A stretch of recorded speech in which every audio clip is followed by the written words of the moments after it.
Hi guys, welcome back to my program. Wondering who this is? This is Alien. He followed me home when his spaceship crashed somewhere down here. And he's very interested in this topic that I've begun on children's creativity. He will interrupt me from time to time because he communicates through the mind and he will disturb me. But that's okay because he does make interesting points. Anyway, in the last segment, I talked about Dr. George Land's research, which he conducted comparing the creativity of children and adults. He tested 5-year-olds and he tested them, the same kids, again when they were 10 and later when they were 15. And he did the same test with 280,000 adults.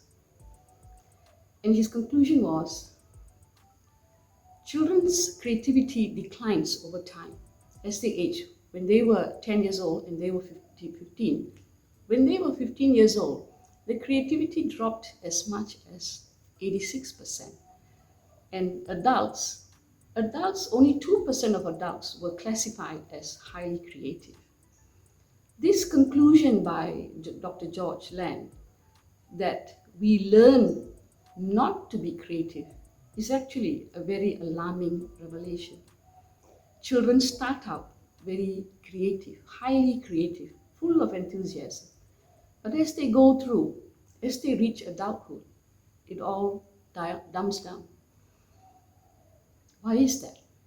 I can only say that that important, crucial period of their lives, of our lives, you and me went through the same process. We went to school.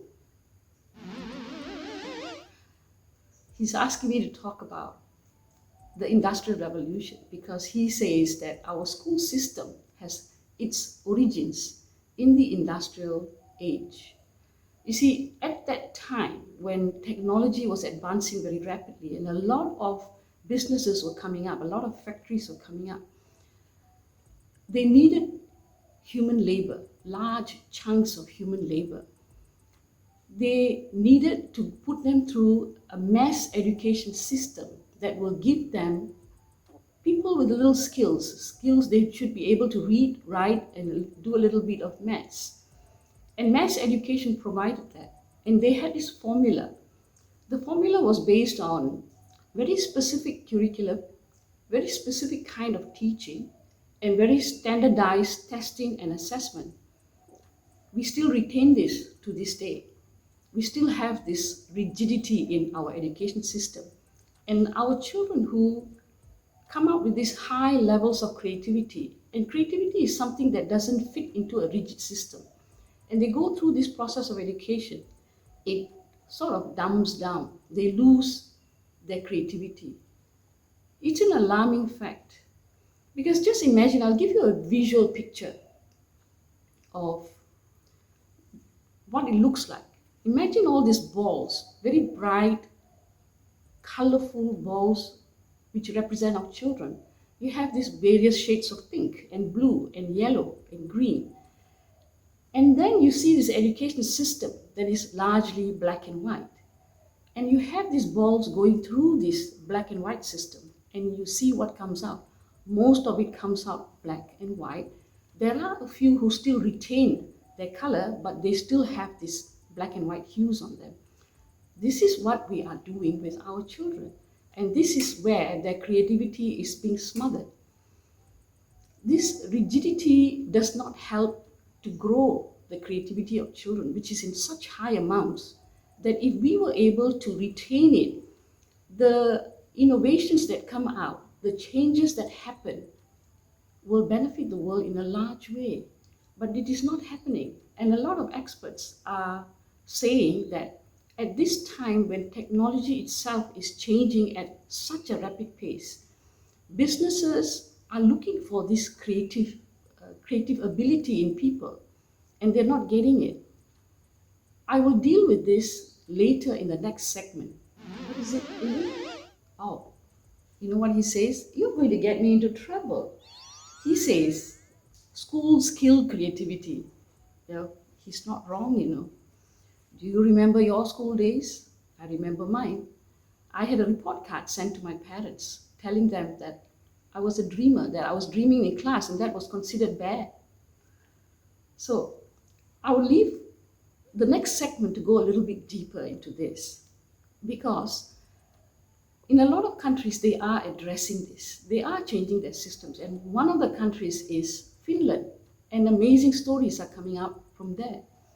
But we will look at that a little bit more deeply in the next segment. For today, let me finish this off with a little story.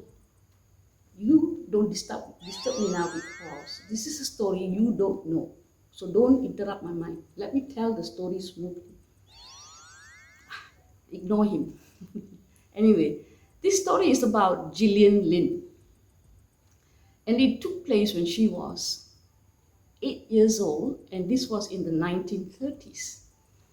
You see, Gillian Lynn's parents received a letter from the school telling them that they were very concerned about Gillian Lynn, and they would think that she should be put into a school for special needs children. The mother was very alarmed. They said that she was disturbing the class. She was very fidgety, she was dreaming, she wasn't paying attention, and she was not doing well in her assignments. So the mother was so alarmed that she made an appointment with a psychologist and took Gillian to see the psychologist.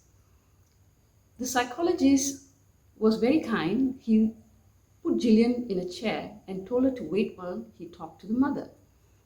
And while the mother was explaining, Gillian listened, and she was very nervous because the psychologist turned to look at her many times. And as the mother talked, Gillian became worried, and she really thought that something was very wrong with her. But the psychologist, after about 20 minutes, walked up to her and he said, "You have been very patient. Can you be a little bit more patient? Because I want to talk to your mother privately." And so he took the mother and left the room. But before he left the room, he turned the radio on. And he stepped out of the office into the corridor, and there is a window to his room, and he told the mother, "Just let's watch what she does for a while." So they were watching her because she couldn't see them. Gillian, immediately they left, and she was listening to the radio. She got up, there was a lot of pleasure on her face, and she began dancing. She was moving about, and she was very graceful. And both the psychologist and the mother were watching for a while. Then after a while, this psychologist turned to the mother and said, "There's nothing wrong with your daughter. She's a dancer. Put her in a dancing school." The amazing thing is, the mother did just that. She followed the psychologist's advice and put Gillian through a dancing school. And Gillian was so surprised to see so many kids who were just like her. She said one thing significant. She said they were like her, who needed to move, to think. Gillian became a ballerina, but the world knows Gillian today as the choreographer who did Andrew Lloyd Webber's famous theatre production on Cats and Phantom of the Opera. She was the choreographer for this.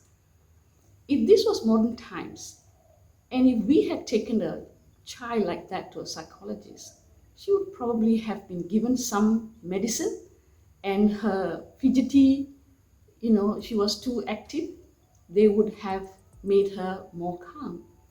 And she may never have become this ballerina. She would have been a misfit in society. With that story, let me say goodbye. Say goodbye, Amy. Bye.